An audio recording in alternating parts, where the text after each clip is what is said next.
Okay. Hey, everyone. Thanks so much for joining. We are going to record the first part of this meeting just for the folks who can't make the recap. And then when we transition into more general catch up, promise to stop the recording. Thank you all so much for joining. We've got a good crowd to talk about some of HCA's new resources and hopefully catch up at the end. For those of you who are joining us for the first time, I'm Marisa Bruno. I work on water within Hill Country Alliance, also known as HCA. And I'm joined by Cliff Kaplan, who's the program director at the Hill Country Alliance. And again, if you're new, and we'll run through these slides pretty fast, we work across a 17 county region in the Hill Country, starting at the I-35 corridor on the east and running all the way west to Rock Springs and Junction.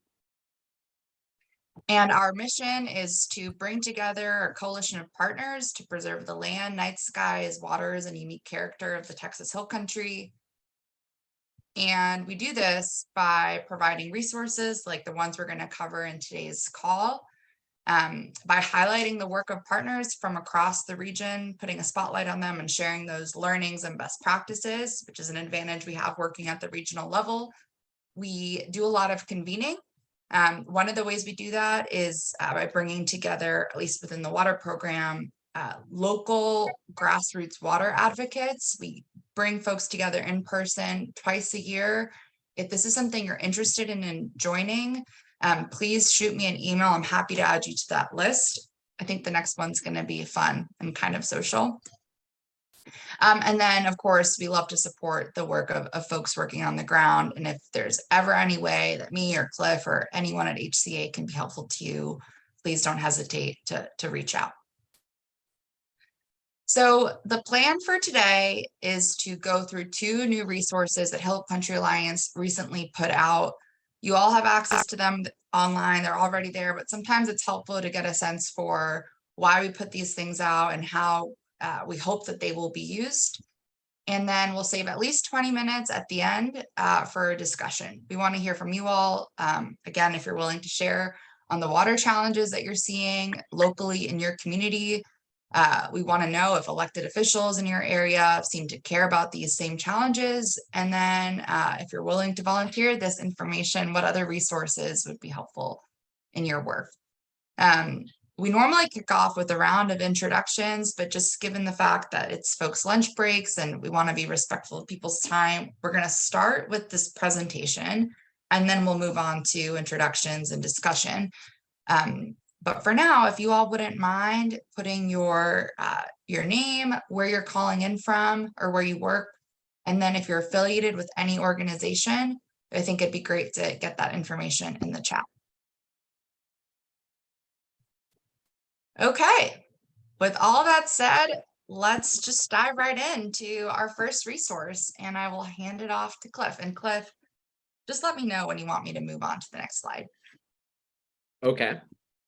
Hey everybody, it's good to see a lot of familiar faces and a few unfamiliar faces also. So I'm glad to be here and sharing this this new publication called Leading by Example. That we just released. I think we put it online about 6 or 7 weeks ago and have been kind of just trying to build some awareness around it. This presentation of it's going to be just about 10 minutes or so.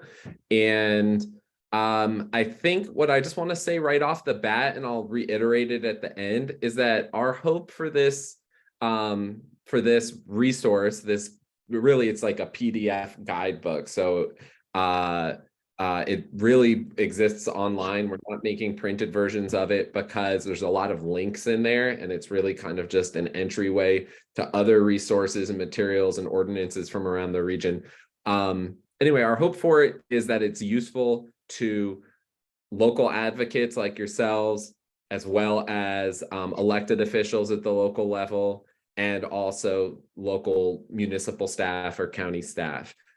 So really everybody who's involved in creating local policy, from the elected officials to the staff to the community, our hope is that this guidebook is useful to all of those players.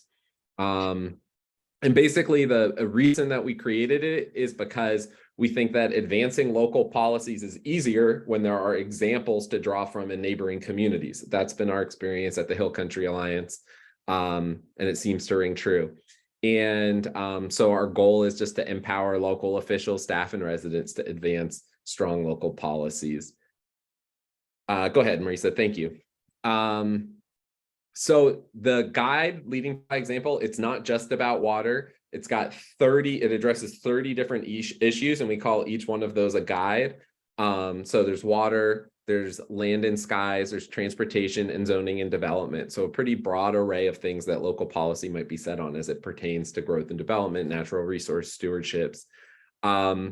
Most of the guides are really focused on municipalities and what municipalities can do. Some of them also apply or can be applied by counties. Go ahead, Maritza. Each guide is set up in pretty much the same way. So there's an explanation that explains what the topic is. Then there's example ordinances from, we really tried to start with Hill Country communities ordinances. In some cases, we brought in a great example from somewhere else in Texas. And in a couple cases, we went beyond Texas to bring in an example from another part of the country. But we know that the most compelling ordinances and sometimes the most easily adapted are the ones from up the road. So we tried to really stick to Hill Country whenever we could. After the example ordinances, there's this resources section with lots of links to academic resources, to government resources, kind of just like a further learning section, to nonprofit materials like those that the Hill Country Alliance or GIA produce. And then there's a best practices, which just kind of call out some of the key things to keep in mind when you're developing a local ordinance on the given subject. And I guess I'll just reiterate that all of this is, I mean, again, this guide is really meant to be a starting place for a local official or for local staff or for a community member who wants to advocate. It's a starting place to learn more about what that local policy or policy framework is. Go ahead, Marisa.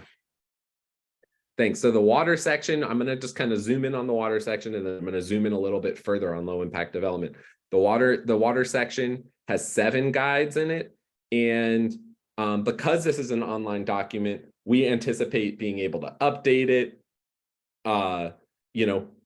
as needed or every so often. So we welcome suggestions for, hey, there's a topic that's really relevant to water stewardship in the Hill Country. It's not covered here. We welcome those suggestions so that we can continue to build on this guidebook. Go ahead. Low impact development is one I kind of just chose to focus on today, really just as an example, just so we can kind of get into the components of the guidebook. Low impact development is a term that gets used in different ways. The way we are kind of defining it within the guidebook is that it's practices that capture, filter, and retain water close to the point of rainfall by mimicking a site's pre-development hydrology and ecological functions. So it's stuff like rain gardens and rainwater harvesting, and lots of different things can fit into the bucket of low impact development. It's easily adapted to new and existing development and provides a wide range of benefits. Go ahead, Marisa. So this is just a snapshot from one of the pages in the guidebook, where we're kind of laying out what some of those economic and environmental benefits of low impact development, or LID, are, as well as some of the things in the bucket of low impact development. So rain gardens and swales, and wetland creation and preservation, reduction of impervious surfaces. Again, this is a term that kind of gets used in different ways in different contexts and by different people. This is sort of how we're trying to drive at it in this guidebook. Go ahead. These are just 2 examples that I pulled out of our guidebook, out of Leading by Example, photographs that we include in there. The photo on the right is a green roof in League City. So that's a case where we're drawing an example from outside of the Hill Country. That's in the Houston area. The photo on the left is a rain garden in San Marcos. And so the whole idea there is that as rain comes off of that parking lot, it goes into that rain garden where it's captured and filtered instead of going straight down the street or down the sewer to the San Marcos River. Then we get into the example ordinances. And so everything that's underlined here is a link. It's not a link on my PowerPoint, but when you actually open the PDF, and as soon as I'm done talking, I'll go and grab a link to this where it lives on the HCA website and put it in the chat. So here we've highlighted 4 different ordinances, and we arrange these ordinances throughout the guidebook in order of population size. So in this case, Marble Falls is the smallest community that we're citing an ordinance from. Kyle, Bernie, San Antonio all have good ordinances. So you always see Austin and San Antonio at the ends of the list, but again, because it's by population size. In some cases, we have ordinances from communities smaller than Marble Falls, but not in this case. So each one of those will link to the ordinance so that you can really look at, well, what is Bernie doing on low impact development? What in there will work for our community? And so my first instinct usually would be to look at this list and think, well, in my community is roughly the size of Marble Falls, so I'm going to look at that first. Or my community is roughly the size of Bernie, so I'm going to look at that first. That would be kind of my instinct. But I guess I'll just pause there also to say that the Hill Country Alliance staff and our partners around the region are all here to help advocate at the local level, or to help you advocate for policies that you want to see in your communities, in this case, as it pertains to water. So if you're looking into this and you kind of are looking at the Marble Falls ordinance and the Bernie ordinance, and you have any questions about, well, what's the significant difference, and which is working better, those kinds of sort of deeper level questions, we can help as staff at the Hill Country Alliance, or we can connect you to people who will have really insightful answers. Go ahead, Marisa. Can I ask a question? Yeah. On the ordinances, I'm presuming that you're only putting ordinances that you would kind of recommend, like there's no bad examples in here, right? Correct. So if there's something in the ordinance like that, maybe Hill Country Alliance wouldn't have necessarily included or supported, is that indicated somewhere in there, or is that kind of for us to discern ourselves? That's a good question. Well, we didn't, I can't think of any examples in there where we specifically said, here's something negative about this ordinance or something that we would fix. We did at times call out particular positive things. If there was something really unique, or there was this particular reason we're including this ordinance, we would highlight that in a few places in the guidebook, but not the inverse version of that. And those cases do exist. I think we wanted to steer clear of calling out a certain city and putting on blast that that there's something wrong in that ordinance in this indirect way. I'd rather have that conversation with city staff and city officials than sort of publicize it in this venue. So I think that, again, this goes back to the point of, this is a starting place to get educated and to start finding those resources. And by no means would I say to a city, well, just copy Bernie's ordinance. Certainly, there's a deeper level of analysis to go through to figure out what's working, what isn't working in a particular ordinance, what can be easily applied into your community, and what might need to be adapted. Thanks, Amanda, for that question. Go ahead, Marisa. So here, I just wanted to put a few images of the resources that we're including in this chapter, but actually I think there's 2 or 3 times this many resources. So there's something more on the order of 12 resources that we link to in this particular guide on low impact development. I just didn't want to list them all. I thought it'd be more interesting to see some images, but you can see here, the first one on the left is from the GLO. So that's a state agency. There's 2 in the middle that are from Hill Country Alliance in partnership with the Texas Living Waters Program. On the right, it's another state agency, the San Antonio River Authority's Guide to Low Impact Development. Not pictured here would be one from an academic institution, but those exist also, or like a think tank. So we tried to pull resources from wherever we found useful resources to share. And each resource has a little bit of a description in the guide as well. Go ahead, Marisa. And then the best practices, these are, you can just put them all up there, Marisa, thanks. These are elaborated on in the guidebook, and I just didn't want to put too much text on here. So this just gives us a flavor of the kinds of best practices. So consider a stormwater a resource rather than a problem to be managed.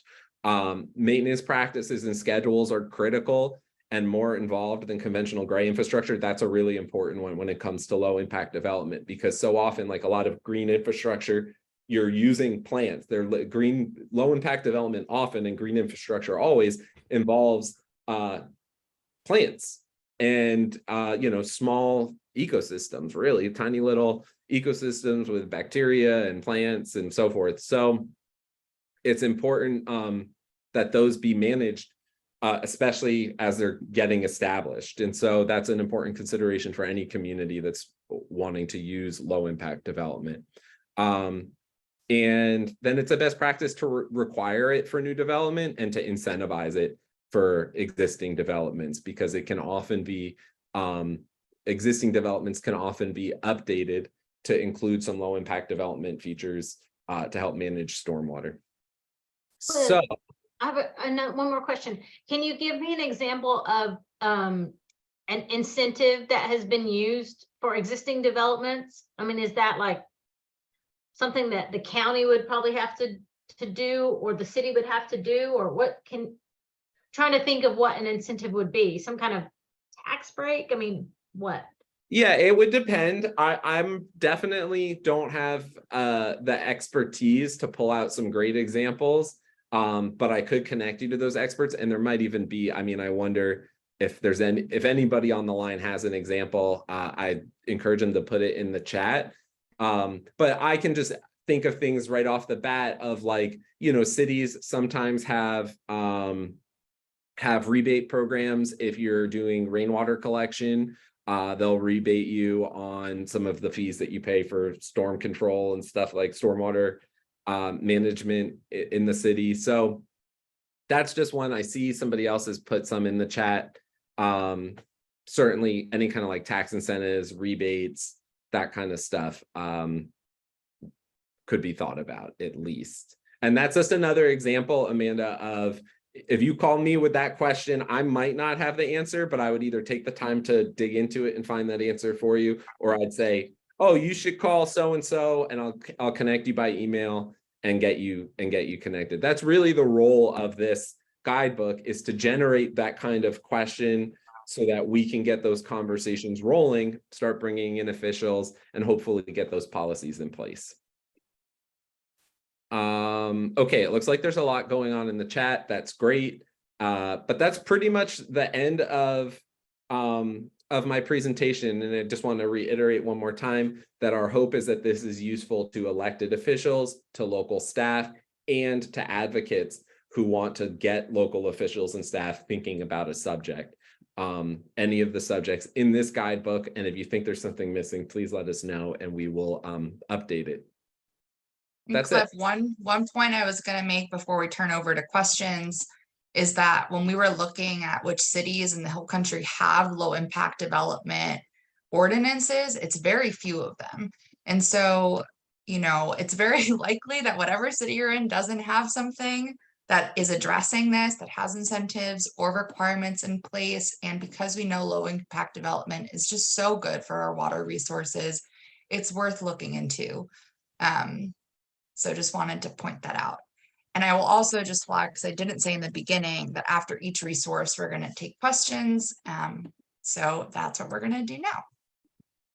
Yeah, I'll just add on to what you just said, Marisa, that according to a little bit of research that we did looking around the region, low impact development ordinances are in place for 8 Hill Country communities of the 35 that we looked at. And of those, 3 we thought were really strong, and 5 could maybe use some updating or improving. And if you're curious about your community, shoot me an email and we can talk about it. Go ahead, Sarah. It looks like you have a question. Hey, everybody. Thanks for having this presentation. It was very helpful.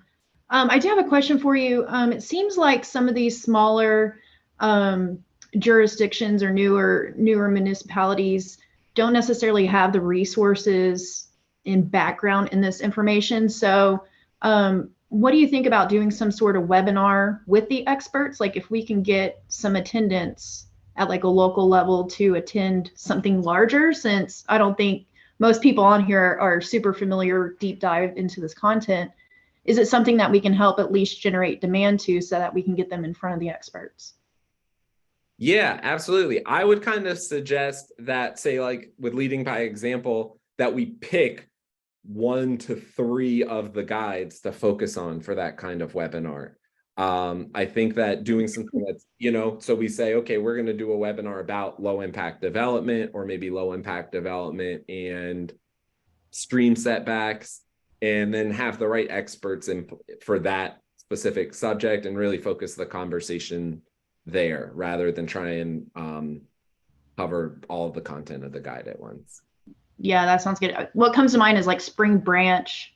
They have some basic rules in place, but when I asked them specifically questions, it didn't seem like they really had an infrastructure to support a lot of ordinance creating right now. So I think that would be helpful for them.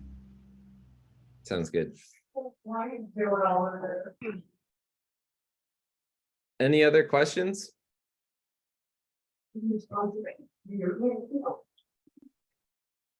Awesome. Well, thank y'all. Really appreciate it. Thanks, Cliff. All right, so that was resource number 1.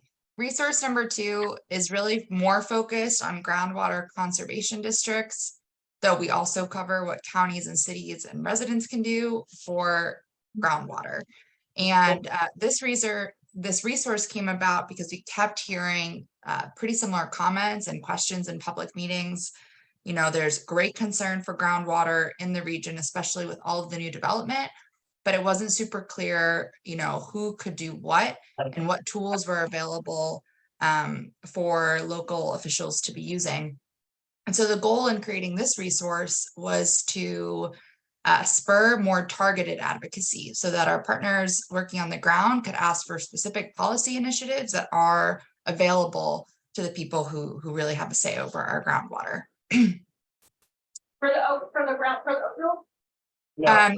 So, and I'm sorry, if someone could go on mute, or folks could go on mute until the Q&A section, that would be awesome. So the main players that we talk about are GCDs, counties, cities, and then residents and individuals. The focus is on groundwater districts because they're the state's preferred method for managing groundwater. And so there's a lot of sections there and some brief coverage on the others. And in today's presentation, we're going to look at some of the tools available at a high level. The guidebook itself is a couple of pages, and each tool will have more detailed information on what the tool is, and also give examples of either GCDs or cities that are actually using those specific tools. So before I dive into the GCD section, I do just want to make sure we all have a kind of shared understanding of what GCDs are. So GCD stands for Groundwater Conservation District. They are local entities that are in charge of managing groundwater. They are not a subdivision of a city or a county. They're their own political entity, and they are the state's preferred method for managing groundwater. They frequently follow county lines, which, as we all know, doesn't align with aquifer boundaries, which we'll talk about in a bit. If you ever attend a groundwater conservation district meeting and they're open to the public, you'll probably hear Chapter 36 referenced a lot. Chapter 36 of the Texas Water Code lays out everything that GCDs can and cannot do. Sometimes things are a bit vague, but that is often where people will justify their rules or lack of rules. And the default in the state is to not have a groundwater district. And so when a groundwater district is created, they're put in place through legislation, and that legislation that creates a district is referred to as enabling legislation. And the enabling legislation will determine how the district makes its money to cover its operational expenses. It will also cover things like what's defined as exempt. And so one thing to keep in mind is that not every GCD is going to have the same structure in place. And so you can't necessarily copy and paste something that one GCD is doing to another. Because GCDs, are based usually on county lines and aquifer lines, there's a joint planning process in place where GCDs within a shared aquifer will be part of one groundwater management area. And together, every 5 years, they'll basically produce shared planning goals known as desired future conditions. They often look like kind of a cap on maximum drawdown. So for example, the groundwater management area 9, which covers most counties in the Hill Country, has a desired future condition of no more than 30 feet of drawdown on average for the Trinity Aquifer. So there's this kind of shared management goals.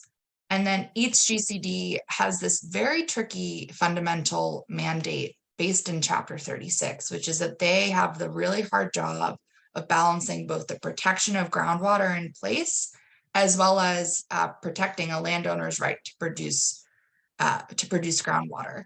And I think the reason I don't envy their job is that obviously folks are seeing well declines, and we don't want to see that. And at the same time, they are legally bound to consider a request for a permit based on that right to produce water. With all that said, they do have some tools for managing groundwater that I think are worth, exploring, understanding, and maybe pushing the boundaries of at times. So this is not all of the tools that are covered in the guide, but there are a few key ones that I want to talk about, starting with well spacing. So one of the tools GCDs have to regulate well density is setting well spacing requirements. And there's no limit in Chapter 36 for how large or small those spacing requirements have to be. But the goal is to prevent one well from showing up right next to another well and basically drawing down the neighboring well's water supply. And so you can set a distance between a well and a property line, or a well and another well. And then another way to get around this, or to get to this, is by having a minimum lot size. And so if you increase the minimum lot size for an exempt well, you're essentially decreasing well density. And so this is a really powerful tool. And I'll share that the range of minimum lot sizes is very great. You'll have some counties or districts where you have a 1 acre minimum lot size, and then you have other districts with a 10 acre minimum lot size. And so that's a really powerful tool for density. The one that y'all are probably all familiar with is that GCDs can set pumping limits. So if there's someone applying for a groundwater permit, they're able to set a limit on that permit. It is very hard for a GCD to outright deny a permit request just because of that mandate, that balancing act, but they can set pumping limits based on, the science, the available science, and the need to protect groundwater in place. A really important one too is the way that a groundwater district develops and enforces drought contingency plans.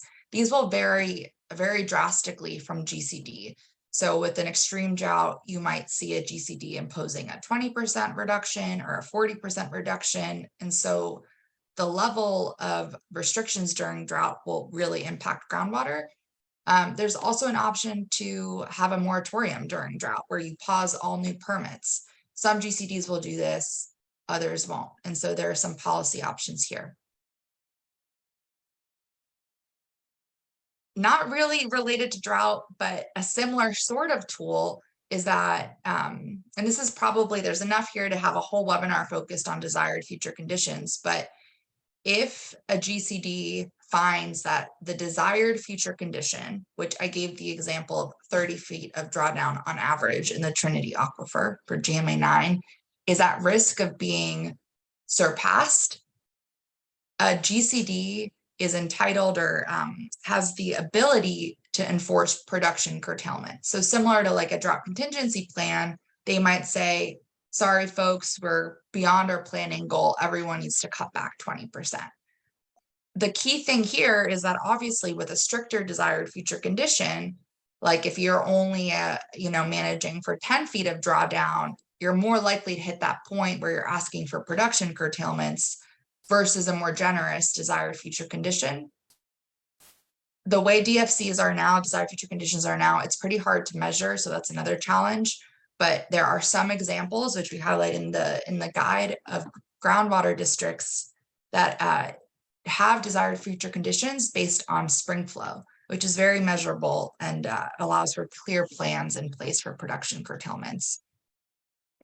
And then the last groundwater district pool I'll mention is that we've seen great success with some districts creating management zones around specific areas of a district. So a great example is Jacob's Well.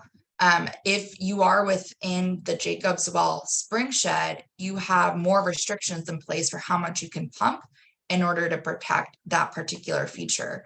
And so if you're living in an area that has a unique spring that you want to see protected, a groundwater management zone could be something worth asking for at a GCD meeting.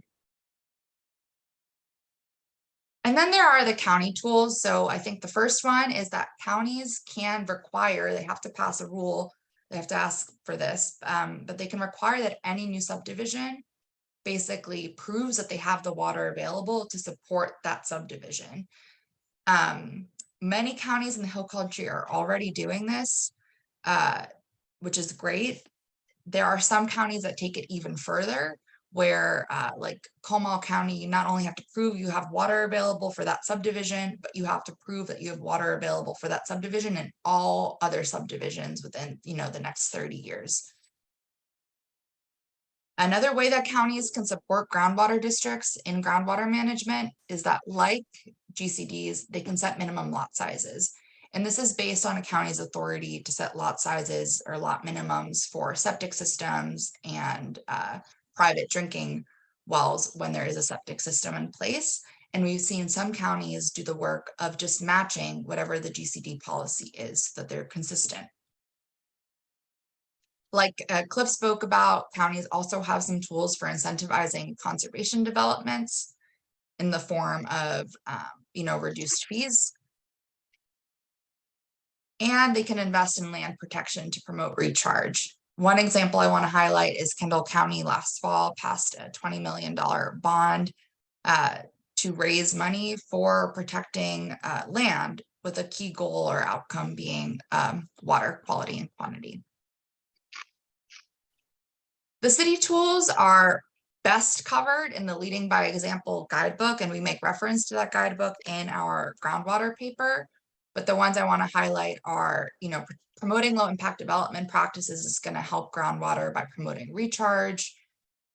Cities who are the biggest users of water in the whole country can and should put in place strong drought contingency plans. And I want to emphasize and enforce them, because it's one thing to have a plan in place and another thing to actually enforce it and make sure that folks are doing things like not watering turf grass during drought. They can also incentivize rainwater harvesting with things like rebates or tax breaks. And a big one that we promote is, as a city, if it's right, if the situation's there, investing in wastewater reuse. And so upgrading the quality of your treated wastewater effluent so that you can be reusing it and not using potable water to do things like irrigate a football field. So where does that leave individuals and residents? I would say, like, the number one tip is to get to know your local GCD, get to know the board members, ask questions about the enabling legislation so you know really what GCDs can and can't do.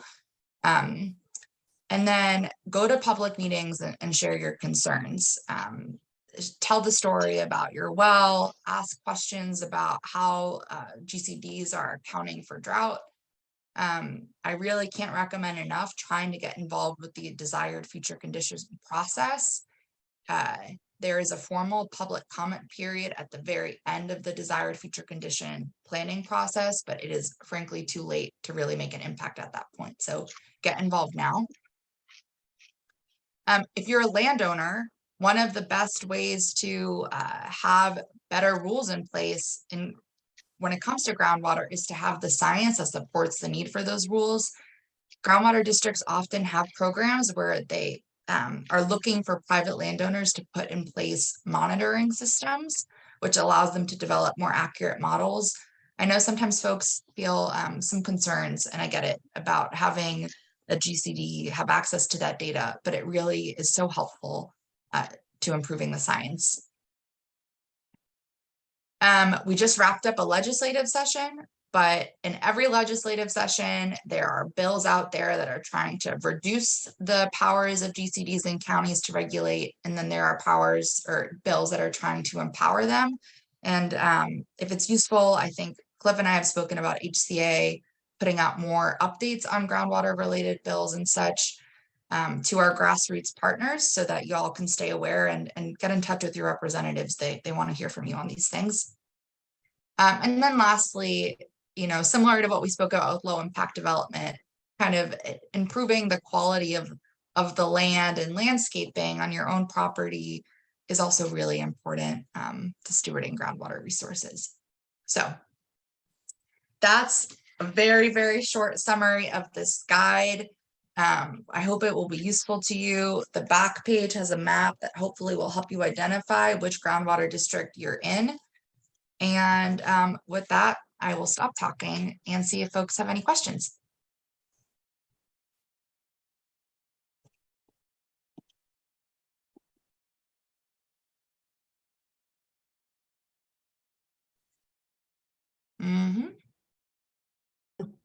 We know everything. Great. Okay. That's perfect. So no questions.